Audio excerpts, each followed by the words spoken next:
پوچھتے ہیں تیرا کیا حال ہے؟ سعد حسین اس کا نام تھا. وہ گاڑی رکنے کے بعد گاڑی تباہ ہو گئی، برباد ہو گئی، اور وہ سلامت باہر نکل آیا. کہتا الحمدللہ میں نے فجر کی نماز جماعت سے پڑھی تھی، اور رسول اللہ نے فرمایا تھا جو فجر کی نماز جماعت سے پڑھتا ہے وہ اللہ کے ذمہ ہو جاتا ہے. میں اللہ کے ذمہ تھا، الحمدللہ مجھے کوئی تکلیف نہیں ہوئی ہے. اور جو فرض نماز کو ترک کرتا ہے اس کا ذمہ ٹوٹ جاتا ہے. اور جس پر سے اللہ اپنی رحمت کا ہاتھ اٹھا لے، اپنا ذمہ اٹھا لے، اس کو کون بچا سکتا ہے؟ تارک نماز تکبر کرتا ہے. تکبر کا مطلب کیا ہے؟ شریعت کی بات سنے اور نہ مانے، یہ تکبر ہے. علم آنے کے باوجود نہ ماننا تکبر ہے. لوگوں کو حقیر جاننا تکبر ہے. قرآن حکیم میں مالک بیان فرماتا ہے انما یؤمن بآیاتنا الذین اذا ذکروا بها خروا سجدا وسبحوا بحمد ربهم وهم لا يستكبرون. ہماری بعض آیات پر بعض لوگ یوں ایمان لائے کہ جب انہیں ان آیات کے ساتھ واعظ کیا گیا، نماز پڑھنے کی تعلیم دی گئی، اللہ کے سامنے جھکنے کا حکم دیا گیا، تو پھر وہ سجدے میں گر پڑے، اپنے رب کی حمد و ثنا کے ساتھ تسبیح کرنے لگے، اور وہ تکبر نہیں کرتے. تکبر یہ ہے کہ اللہ کا حکم سن کے ٹھوکر نہ ماری جائے، اپنی گردن جھکا دی جائے. آپ کے سامنے نماز پڑھنے کے دلائل بیان کیے گئے. اب تکبر یہ ہے کہ یہ ساری آیات اور احادیث سننے کے باوجود پھر اسی بے نماز ڈگر پہ چلتے رہیں، نماز کو چھوڑنے کی عادت کو قابو رکھیں. یہ ایسا کرنے والا انسان تکبر کرتا ہے. اور جو مومن ہوتا ہے اس کی کیفیت کیا ہے؟ قرآن حکیم بیان فرماتا ہے قل لعبادی الذین آمنوا یقیموا الصلاۃ. اے نبی میرے ان بندوں کو کہہ دیجئے، ان کو میرا حکم سنا دیجئے، آمنوا جو ایمان لے کر آئے، کلمہ پڑھ لیا، موحد ہو گئے، شرک سے بچ گئے. اللہ کیا حکم ہے؟ یقیموا الصلاۃ. اب تمہارے اوپر فرض ہے کہ تم نماز بھی قائم کرو.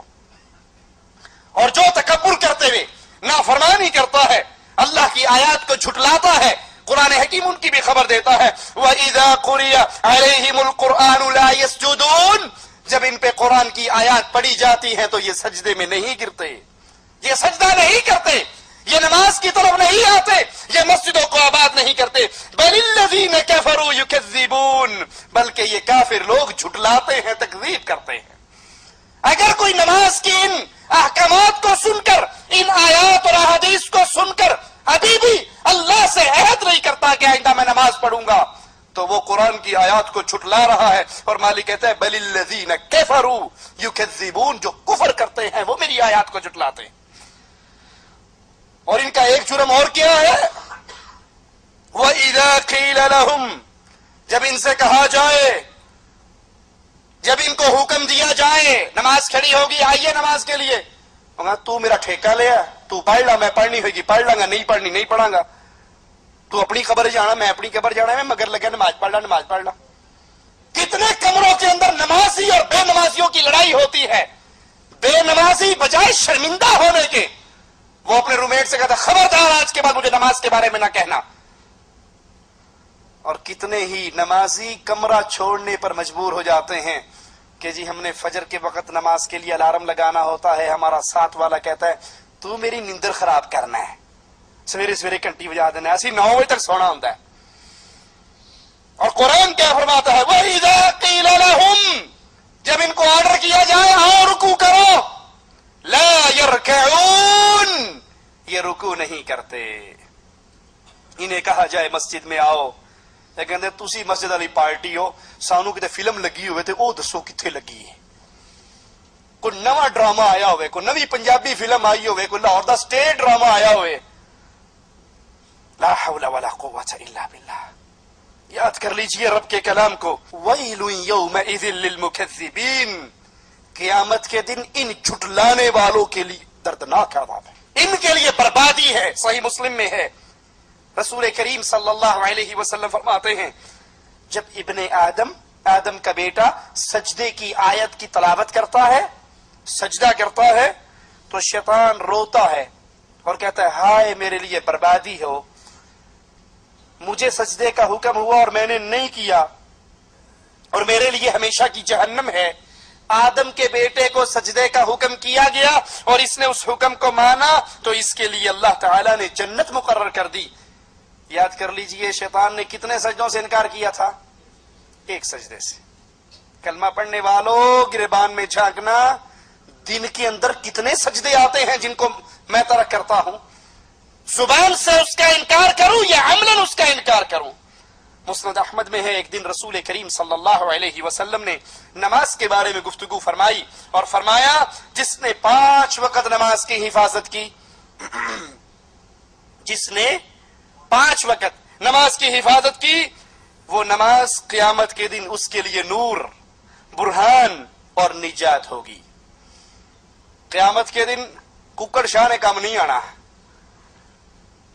جو یہاں آتے تھے نا سال کے بعد آتے، جیبیں بھر کے لے جاتے ہوئے عزت پہ ڈاکہ ڈال کے بھاگ جاتے، صبح اخبار میں سرخی لے جاتی پیر جیلی تھا. اس نے کام نہیں آنا. وہاں کام کیا آئے گا؟ آپ کے اپنے اعمال. امام الانبیاء نے فرمایا نا کہ اللہ کا حکم ہے اندھیروں میں چل کر مسجد میں آنے والوں کو، اندھیروں کی نماز کون سی؟ فجر اور عشاء. اندھیروں میں چل کر مسجد میں آنے والوں کو قیامت کے دن پورے نور کی خوشخبری دے دو. قیامت کے دن کوئی اندھیرا ان کے قریب. نبی نے فرمایا جو 5 وقت اپنی نماز کی حفاظت کرتا ہے، یہ نماز قیامت کے دن اس کے لیے نور، برہان، دلیل اور نجات ہوگی. اور جس نے نماز کی حفاظت نہ کی، کبھی شعیب اختر کی بولنگ پہ نماز چھوڑ دی، کبھی شاہد افریدی کی بیٹنگ پہ نماز چھوڑ دی، کبھی کرکٹ میچ پہ، کبھی ڈرامے پہ، کبھی فلموں پہ، کبھی ٹیلی فون پہ گپے مارتے ہوئے. جی ٹھیک ہے نماز تے ہو رہی لیکن پاکستان تو کال آئی سی، یہ نماز تک مر جائے گا دوبارہ نہیں کر سکتا. سلام پھیرنے کے بعد پھر اس سے بات کر لینا. نماز ہو رہی ہے اور یہ مسجد کے دروازے پہ کھڑا ہوا ٹیلی فون پہ گپے مار رہا ہے. لا حول ولا قوت الا باللہ. آپ نے فرمایا جس نے نماز کی حفاظت نہ کی اس کے لیے نہ یہ برہان بنے گی، نہ نور ہوگا، نہ قیامت کے دن نجات ہوگی. اور وہ قیامت کے دن ہوگا کہاں؟